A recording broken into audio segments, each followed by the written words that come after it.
Harold was 71 when he passed away last night. They say it happened peacefully, in his sleep. No illness, no hospital, no warning signs, just gone.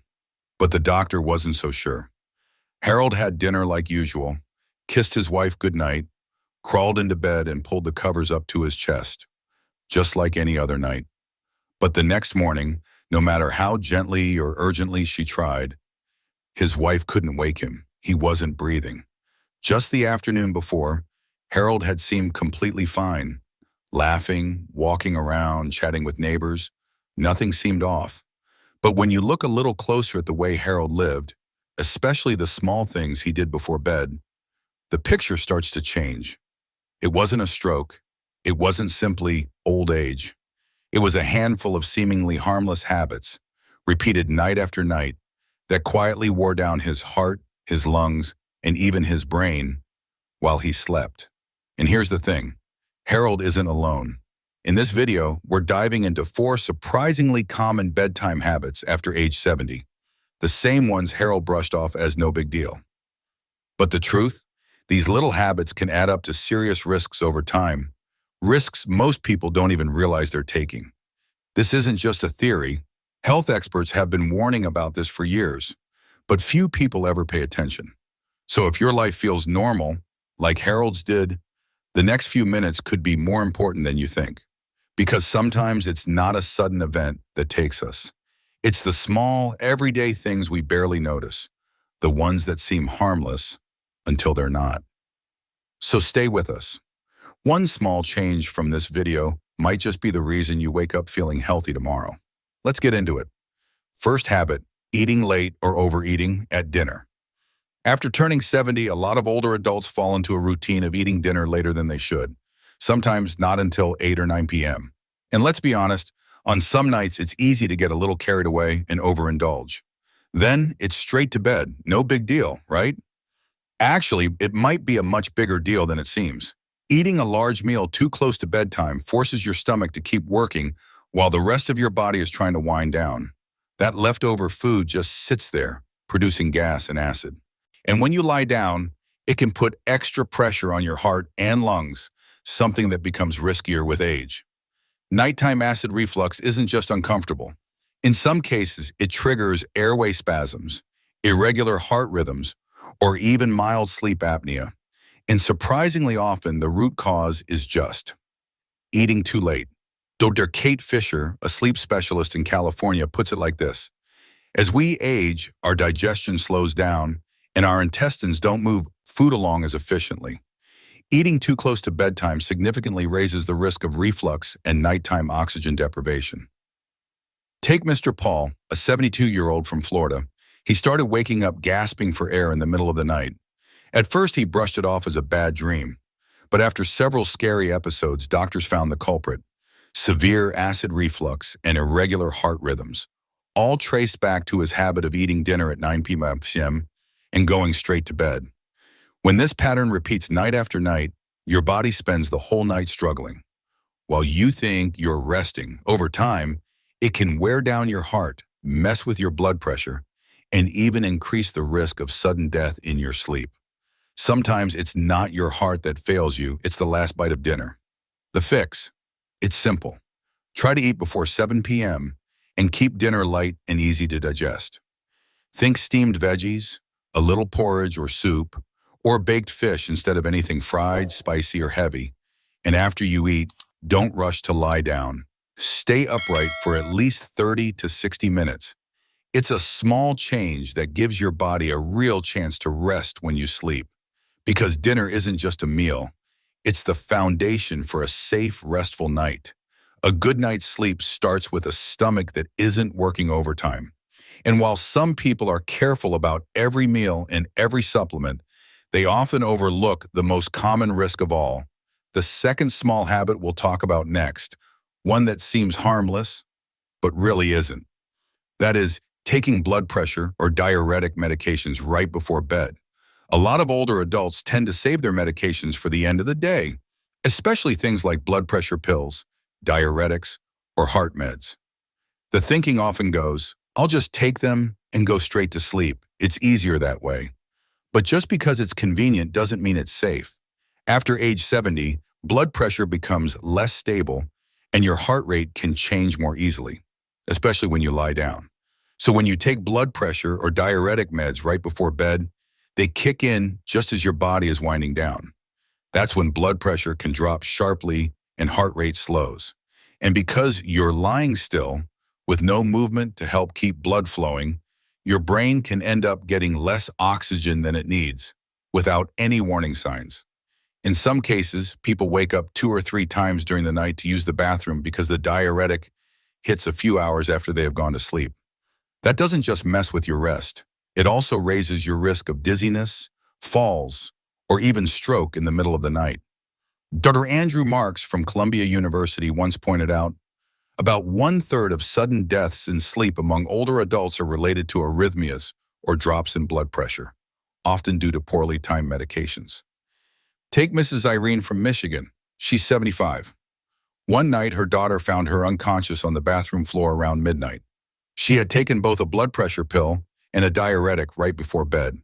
Thankfully, she got to the hospital in time. After that, her doctor advised spreading her doses out, one in the morning, one in the afternoon, and avoiding any right before sleep. So if you or someone you love are still taking these kinds of meds right before bed, consider moving them 2 to 3 hours earlier. That small change might just make a big difference. Because sleep isn't just when we rest. It's also when the body is most vulnerable. And the medicine that's meant to protect you can actually hit hardest when you're least prepared. Aside from what you eat or what medications you take, there's one more bedtime habit that quietly affects millions of people every single night. And most don't even realize it's a problem. The culprit, watching TV or scrolling on your phone before bed. Sound familiar? Maybe you've browsed a few news stories or checked social media one last time before falling asleep. Or maybe you leave the TV on in the background because, like a lot of folks say, I just can't sleep without something playing.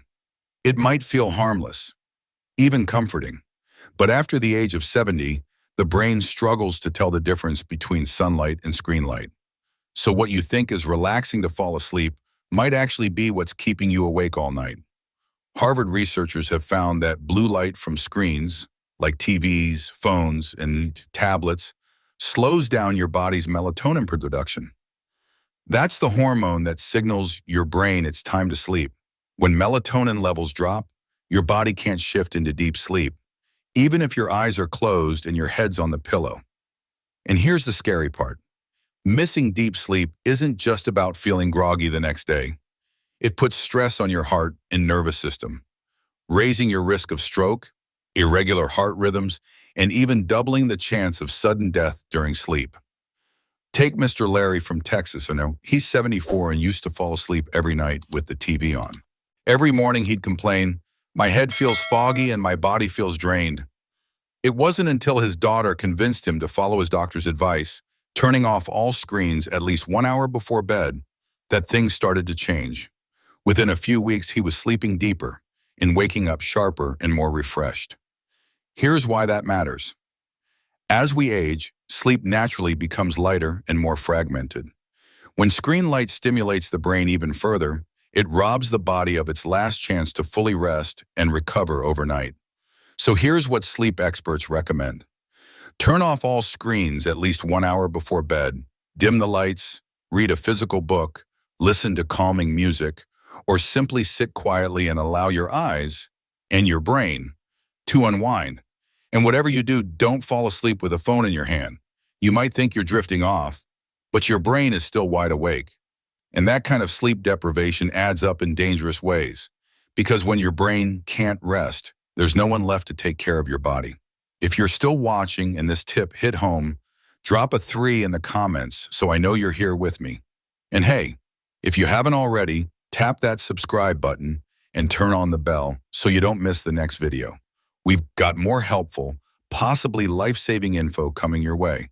And don't go anywhere, because the next habit might be the most surprising one yet. It's something most people overlook, but it could have the biggest impact of all. Let's keep going. It all comes down to this: sleeping in the wrong position. Lying on your stomach because it feels cozy, using a tall pillow to prop up your head, curling around a pillow to stay warm. These are things people do every night without a second thought. They feel harmless, even comforting. But after the age of 70, what seems like a comfortable sleeping habit can quietly put your heart, lungs, and brain under real pressure, sometimes with serious consequences. Here's what's actually happening. When you sleep on your stomach, your chest gets compressed. A pillow that's too high bends your neck at an awkward angle and narrows your airway. And if you stay curled or twisted on your side all night, one lung may not function as effectively.